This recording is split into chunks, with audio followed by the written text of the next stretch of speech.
कैसे हो? मैं हूँ आपकी हिंदी की टीचर भारती सरोदे। नमस्ते बच्चों। कोविड-19 के इस मुश्किल दौर ने हमें अपने घरों में रहकर अपना कार्य करने के लिए मजबूर कर दिया है, लेकिन बृहन्मुंबई महानगर पालिका ने आपके लिए इस चैनल के द्वारा पढ़ने का अवसर दिया है। इस चैनल द्वारा आपके लिए वीडियो बनाए जाते हैं जिसमें आपका पाठ, उसका शीर्षक तथा उसके नीचे दिए गए स्वाध्याय सभी दिखाई देंगे, जो आप घर बैठकर ही अपना अध्ययन पूरा कर सकोगे। तो चलिए आज हम एक नए पाठ की ओर जाते हैं। बृहन्मुंबई महानगर पालिका शिक्षण विभाग वर्चुअल ट्रेनिंग सेंटर द्वारा मैं भारती सरोदे आपका स्वागत करती हूँ। नमस्ते बच्चों, 7वीं कक्षा की सुलभ भारती का हम अभ्यास करेंगे। दूसरी इकाई की तीसरा जो पाठ है, 2 लघु कथाएं। इस पाठ की जो पहली कथा थी, हरा घोड़ा, इस कथा को हमने इसके पहले वीडियो में पढ़ा है, समझा है। तो आइए आज जो दूसरी कथा है, सेठ का चित्र, इस कथा को पढ़ते हैं, जानते हैं। तो आइए सेठ का चित्र, इस कथा को पढ़ते हैं। आओ बच्चों, आज एक नई कहानी पढ़ते हैं। कहानी का नाम है सेठ का चित्र।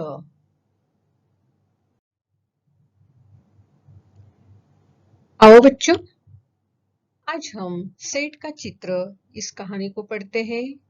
ये है सेठ जी। बहुत पहले की बात है, एक सेठ था। वह बहुत ही कंजूस था। एक दमड़ी भी खर्च करते समय उसके प्राण निकल जाते थे। वह काम कराने के बाद भी लोगों को पैसे देने में परेशान करता था। देखो तो यह सेठ कैसा था। यह सेठ कंजूस था। कंजूस माने कृपण था। वह एक दमड़ी भी खर्च करना नहीं चाहता था। अगर खर्च करने का वक्त आए तो जैसे उसके प्राण निकल जाते थे। दमड़ी यह पुराने जमाने का सिक्का है, जो एक आने का 32वां भाग था और पैसे का 8वां भाग था। तो इतना छोटा सा सिक्का खर्च करते समय जैसे उसके प्राण निकल जाते थे। प्राण निकल जाना यानी मृत्यु के समान जो कष्ट होते हैं, उस तरह की स्थिति होना। वह लोगों को काम कराने के लिए तो बुलाता था, लेकिन काम पूरा होने के बाद लोगों को पैसे देने में परेशान करता था। परेशान करना यानी सताना, वक्त पर पैसे नहीं देना। इस तरह यह लोगों को पैसे के लिए बहुत सताता था। आओ आगे का पाठ पढ़ते हैं। एक बार उसने एक चित्रकार से अपना चित्र बनवाया। जब चित्रकार ने पैसे मांगे तो सेठ ने कह दिया, चित्र ठीक नहीं है, दोबारा बना कर लाओ। चित्रकार ने कई बार चित्र बनाए, लेकिन वह कंजूस सेठ हर बार कह देता कि चित्र ठीक नहीं है। क्रोधित होकर उस चित्रकार ने सेठ से सभी चित्रों के पैसों का तकादा लग कर दिया। तो यह जो चित्रकार है, उसने अच्छा सा चित्र बनवाया, लेकिन सेठ को तो पैसे देने ही नहीं थे। तो उसने क्या कहा, चित्र ठीक नहीं है, दोबारा बना कर लाओ। दोबारा यानी दूसरी बार और भी चित्र बना कर लाओ। तो चित्रकार ने फिर से चित्र बनाया। सेठ ने फिर से कह दिया कि यह भी चित्र ठीक नहीं है। ऐसा करते करते चित्रकार ने कई बार चित्र बनाए, लेकिन वह कंजूस सेठ हर बार कह देता कि चित्र ठीक नहीं है। तो इस बात पर चित्रकार क्रोधित हो गया। क्रोधित होना यानी गुस्सा होना। तो उसने क्या किया? चित्रकार ने जितने भी चित्र सेठ के निकाले थे, सभी चित्रों को सेठ को दे दिया और उनके पैसों का तकादा कर दिया। तकादा कर देना यानी बार बार पैसों की मांग करने लगा। तो इस तरह कंजूस सेठ ने चित्र तो बनवाया, लेकिन पैसे देने से वह इनकार करने लगा। तो आगे भी देखते हैं इस कहानी को। आइए, आओ बच्चों, आगे की कहानी बड़ी ध्यान से सुनना। धूर्त सेठ बोला, कैसे पैसे? जब मेरा चित्र ठीक से बना ही नहीं तो मैं पैसे किस बात के दूं? बेचारा चित्रकार अपने घर लौट आया। परेशानी का कारण पूछने पर उसने अपनी पत्नी को सारी बातें बताई। चित्रकार की पत्नी बहुत बुद्धिमान थी। वह बोली, आप दरबार में जाकर न्याय के लिए फरियाद कीजिए। चित्रकार बहुत उदास हो गया था। वह मुंह लटका कर बैठ गया। बोला, सेठ बड़ा आदमी है, लोग उसी की बात को सच मानेंगे। भला मुझ जैसे गरीब का साथ कौन देगा? चित्रकार की पत्नी बोली, सबके बारे में ऐसा नहीं कह सकते। बादशाह अकबर बहुत दयालु है।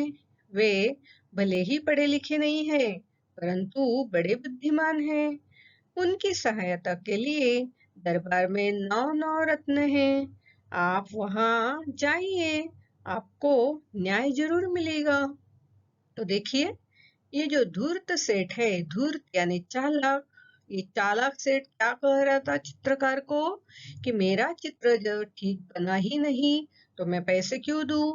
बेचारा चित्रकार क्या करता, परेशान होके घर लौट आया।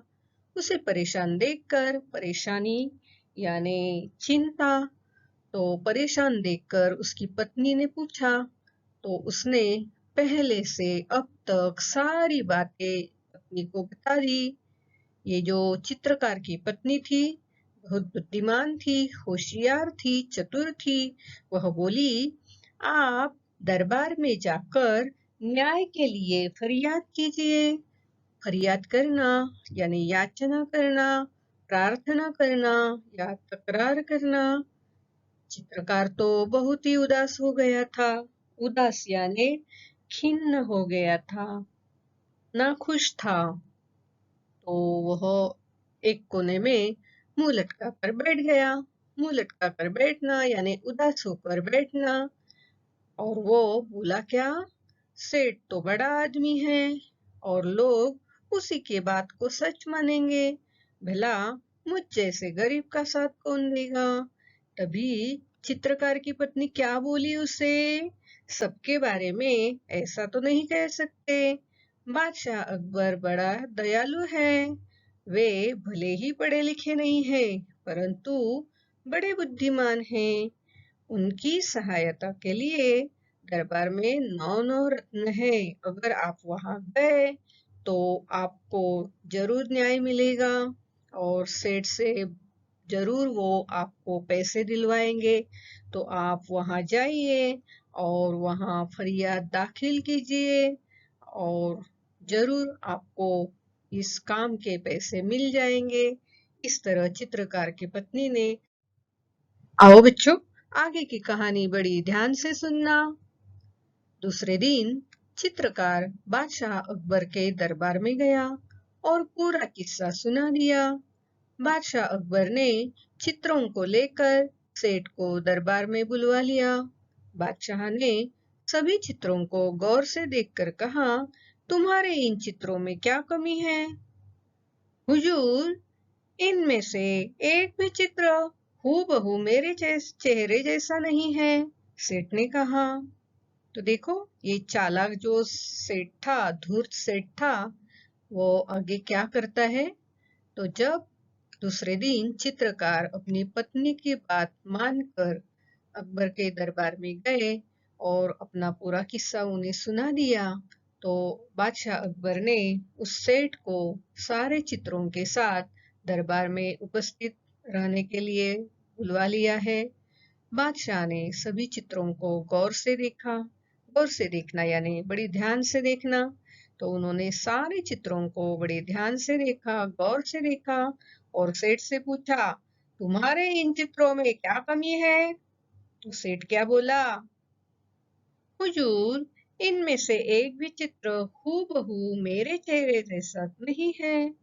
हूबहू यानी जो की त्यों, जैसा की तैसा, बिल्कुल समान ऐसा नहीं है। इस तरह का जवाब सेठ ने बादशाह को दे दिया। अब आगे देखते हैं क्या हुआ फिर। बादशाह मुश्किल में पड़ गए कि न्याय कैसे करें। बड़ी देर तक विचार करते रहे। जब उन्हें कुछ समझ में नहीं आया तो बिरबल से न्याय करने को कहा। बिरबल ने सारी बातें ध्यान से सुनी और तुरंत समझ गए कि सेठ चेहरा बदलने में निपुण है। चित्रकार को पैसे न देने पड़े इसलिए वह नाटक कर रहा है। उसको सही रास्ते पर लाना जरूरी है। कला और कलाकार का सम्मान करने से कला संस्कृति की रक्षा एवं संवर्धन होता है। कला में निपुण कलाकारों की इज्जत जहाँ होती है वह देश विश्व में विख्यात होता है। इसलिए बिरबल ने चित्रकार से कहा।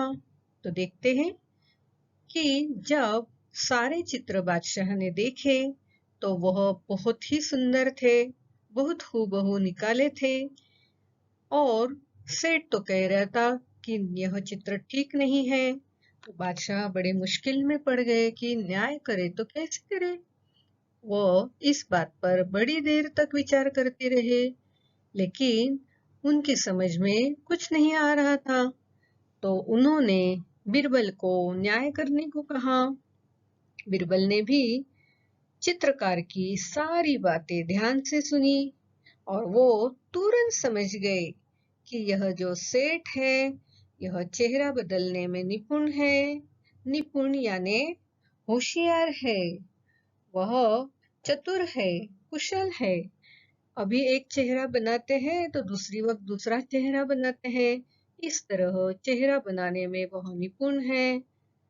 चित्रकार को पैसे न देने पड़े इसलिए वह नाटक कर रहा है। उसको सभी चित्र फोकट में चाहिए, कोई पैसा वैसा उसे देना नहीं है। तो ऐसे धूर्त चालाक सेठ को सही रास्ते पर लाना तो जरूरी है। सही रास्ते पर लाना यानी उसकी जो गलती है उसको सुधारना, यह बात तो जरूरी है। और भी बिरबल की मन से एक बात है कि कला और कलाकार का सम्मान करने से कला संस्कृति की रक्षा एवं संवर्धन होता है। तो जहाँ कलाकारों का सम्मान किया जाता है वहाँ कला पनपती है, बढ़ती है। रक्षा करना यानी रक्षण करना, संवर्धन यानी वृद्धि। तो कलाकार की अगर हम सम्मान करते हैं या उसकी कला को अच्छी तरह जानते हैं, कलाकार का सम्मान करते हैं तो वहाँ वह कला भी बढ़ती है, उसमें वृद्धि होती है। उस कला के द्वारा संस्कृति की रक्षा होती है और संवर्धन होना यानी वृद्धि होना। तो ये दोनों ही बातें, कला और संस्कृति दोनों का संवर्धन होता है। कला में निपुण कलाकारों को इज्जत जहाँ होती है वह देश विश्व में विख्यात होता है। सच बात है कि निपुण कलाकारों को अगर इज्जत दी जाए, उनका आदर किया जाए, उनका सम्मान किया जाए तो उस देश की विश्व में विख्यात हो जाते हैं। विख्यात होना यानी प्रसिद्ध होना, मशहूर होना। क्या किस बात के लिए मशहूर होते हैं कि इस देश में कला के कलाकारों की इज्जत होती है। तो इस तरह वह देश विश्व में विख्यात होते हैं, प्रसिद्ध होते हैं, मशहूर होते हैं। तो अपना देश भी इसी तरह मशहूर हो, यह बात तो बिरबल जानते थे। इसलिए उन्होंने उस चित्रकार को कहा कि क्या कहा, आगे देखते हैं चित्रकार को बिरबल ने क्या कहा।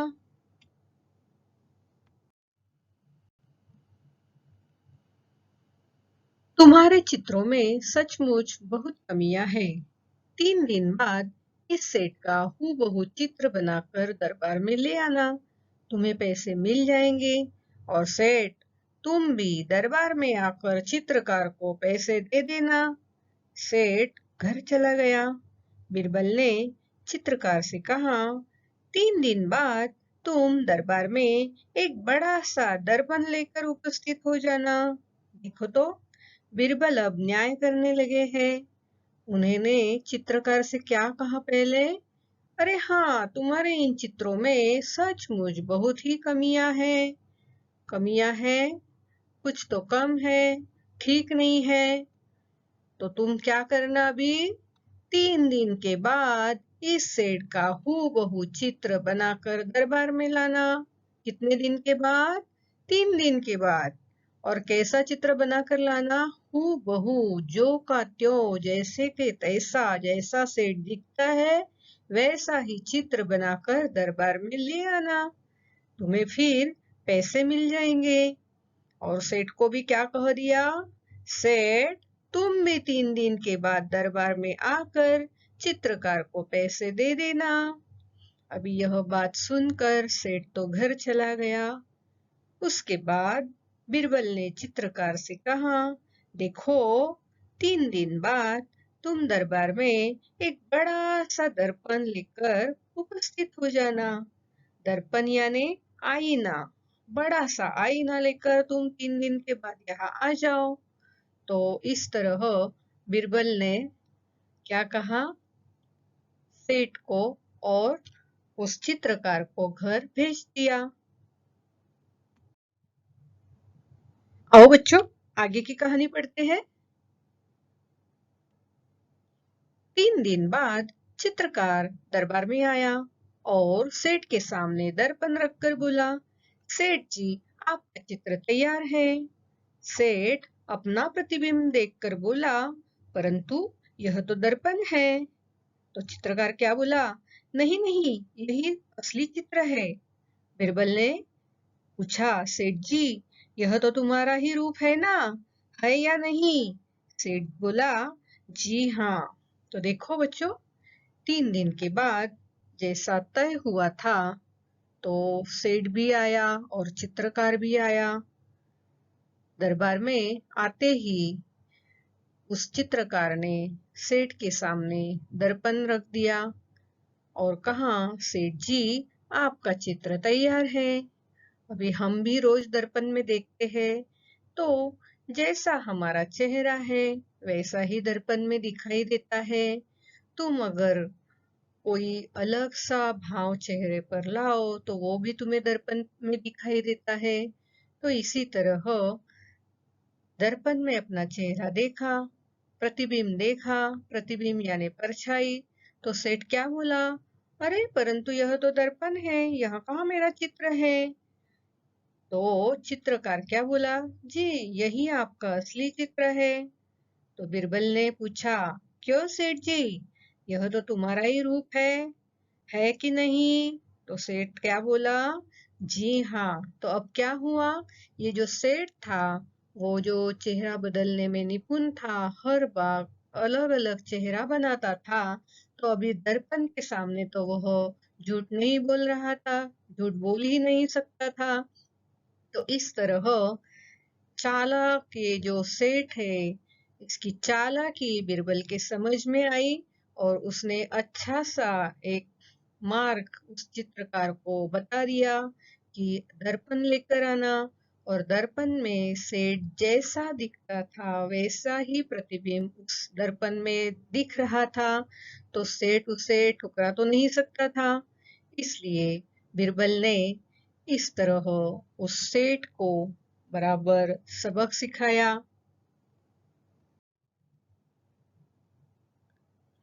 सेठ अपनी चालाकी पकड़े जाने पर बहुत लज्जित हुआ। उसने चित्रकार को उसका मेहताना दे दिया। चित्रकार सभी को धन्यवाद देकर चला गया। तो देखो, यह सेठ बीरबल की होशियारी से क्या हो गया? लज्जित हो गया, क्योंकि उसकी चालाकी को बीरबल ने बहुत बराबर पकड़ा। जो हमेशा चेहरा बदलता था, चेहरा बदलने में निपुण था, तो उसकी यह चालाकी पकड़ी गई और वह शर्म से लज्जित हो गया। तो फिर सबके सामने उसने उस चित्रकार को उसका मेहनताना दे दिया। मेहनताना यानी उसकी मजदूरी, उसकी जो चित्र निकालने की फीस थी वो दे दी और चित्रकार ने भी सभी को धन्यवाद दिया और वो वहां से चल दिया। तो आगे की कहानी भी देखते हैं। बीरबल के न्याय से बादशाह अकबर बहुत खुश हुए। बादशाह अकबर की प्रत्येक समस्या का समाधान बीरबल अपनी बुद्धिमानी से फटाफट कर देते थे। यहाँ भी बीरबल ने दूध का दूध और पानी का पानी कर दिखाया था। तो बच्चों, ये जो बीरबल था ये बहुत ही बुद्धिमान था और बादशाह के सामने कोई भी समस्या हो तो उसका बराबर समाधान ढूंढ निकालता था। अपनी बुद्धिमानी के कारण वह तत्काल तुरंत सभी समस्याओं को फटाफट पूरा कर देते थे, समाधान ढूंढ लेते थे और इस बात से बादशाह तो बहुत ही खुश थे। और इस सेठ की चित्र की कहानी में तो बीरबल ने दूध का दूध और पानी का पानी कर दिखाया। दूध का दूध और पानी का पानी यह एक कहावत है। इस कहावत का अर्थ है कि सही न्याय करना। तो बीरबल ने चित्रकार के साथ बिल्कुल सही न्याय किया, उसको उसके पैसे दिलवाए और जो चालाक धूर्त सेठ था उसको बिल्कुल क्या किया, सबक सिखाया, उसको रास्ते पर लाया और क्या किया, उसको पैसे देने ही पड़े। तो इस तरह बीरबल ने क्या किया, उसको सही रास्ते पर लाया। तो यह सब बात देखकर अकबर बादशाह बहुत ही खुश हुए। तो बच्चों, कैसी लगी तुम्हें मेरी कहानी? तो यह कहानी आप जरूर 2 बार पढ़ लेना किताब से और यह कहानी अपने बड़े भाइयों, बहनों, माता पिता को जरूर सुनाना। बच्चों, आज हमने सेठ का चित्र यह रोचक कहानी सुनी। उसमें बीरबल की जो चतुराई थी वो हमने देखी। इस कहानी में बहुत सारे नए शब्द भी हमें मिले हैं। तो आओ शब्द वाटिका से हम नए शब्द चुन कर लाते हैं, उनके अर्थ समझते हैं। तो आओ शब्द वाटिका से शब्द देखते हैं। शब्द वाटिका। शब्द वाटिका में हम नए शब्दों को देखेंगे। कंजूस यानी कृपण, दमड़ी एक प्राचीन सिक्का, एक आने का 32वां भाग या रुपए का 8वां भाग, दोबारा यानी फिर से, पुनः दूसरी बार, धूर्त यानी चालाक, परेशानी इसका मतलब है चिंता, फरियाद यानी शिकायत, तकरार, प्रार्थना, याचना करना, उदास यानी दुखी, खिन्न, हूबहू जैसे कि वैसा, समान। और भी कोई शब्द है? निपुण यानी चतुर, कुशल या प्रवीण, संवर्धन यानी वृद्धि, इज्जत यानी आदर या सम्मान, विख्यात यानी प्रसिद्ध, मशहूर, दर्पण इसका मतलब है आईना, प्रतिबिंब यानी परछाई, चालाकी यानी चतुराई, चालबाजी, मेहनताना इसका मतलब है पारिश्रमिक या मजदूरी या फीस, फटाफट यानी जल्दी, तत्काल, तुरंत। तो बच्चों, ये जो नए शब्द यहाँ आए हैं, इन शब्दों के अर्थ तो आपने जान लिए हैं, तो इसे अपने कॉपी में जरूर लिख लेना। इन शब्दों को आप अपने कॉपी में जरूर लिखेंगे और अपने अध्यापक को, अपने टीचर को दिखाएंगे।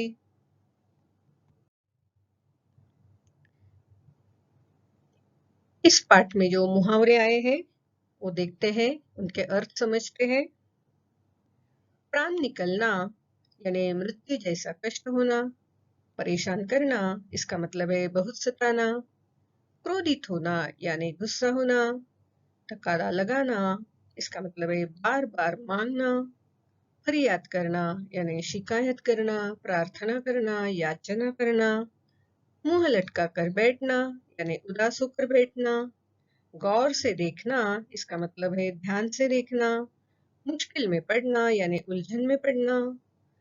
सही रास्ते पर लाना यानी गलती को सुधारना। तो ये जो सारे मुहावरे हैं, इनके अर्थ अभी आपको मालूम हो गए हैं। तो आप इन सारे मुहावरों का अपने वाक्यों में जरूर प्रयोग करेंगे। तो आओ आगे इस पाठ में एक कहावत भी आई है, उसकी भी जानकारी लेते हैं। दूध का दूध, पानी का पानी करना, इसका मतलब है सही न्याय करना।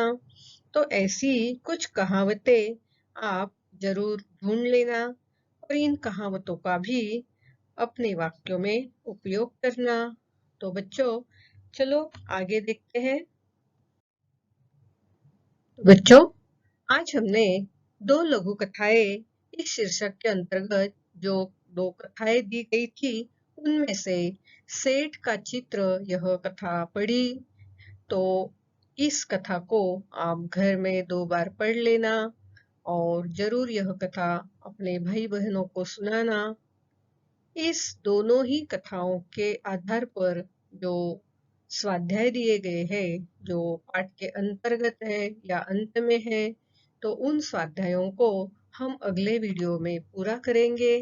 तो मिलते हैं अगले वीडियो में स्वाध्याय के साथ।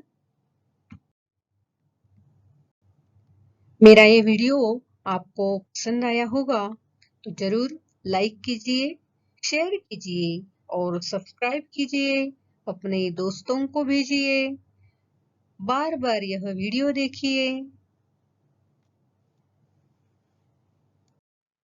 मेरा ये वीडियो ध्यान से देखने के लिए आप सभी को बहुत बहुत धन्यवाद।